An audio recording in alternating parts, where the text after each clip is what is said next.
The Congressional Budget Office on Friday said tax revenues and emergency measures after June 15 will probably allow the government to continue financing operations through at least the end of July.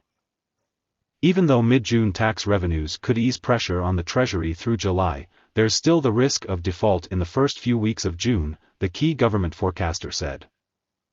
If the debt limit remains unchanged, there is significant risk that at some point in the first 2 weeks of June, the government will no longer be able to pay all of its obligations, said the CBO report.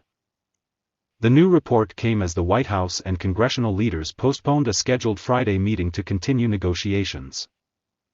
Citing little progress so far over any deal to cut spending and pair that with a debt limit hike.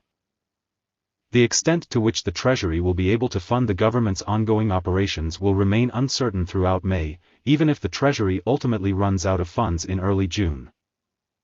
That uncertainty exists because the timing and amount of revenue collections and outlays over the intervening weeks could differ from CBO's projections, said the latest report.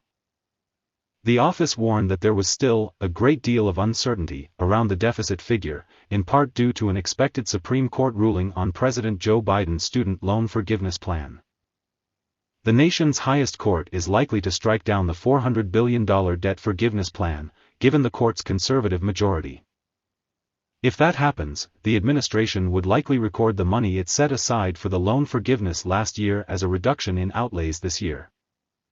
As both the House and Senate prepared to leave for the weekend on Thursday, McCarthy said he had not seen a seriousness from the White House regarding any potential deal. It seems like they want to default more than they want a deal. Failure to raise the debt ceiling before the U.S. runs out of available cash and emergency measures would cause an economic catastrophe, Treasury Secretary Janet Yellen said Monday. That is something that could produce financial chaos. It would drastically reduce the amount of spending and would mean that Social Security recipients and veterans and people counting on money from the government that they're owed, contractors. We just would not have enough money to pay the bills.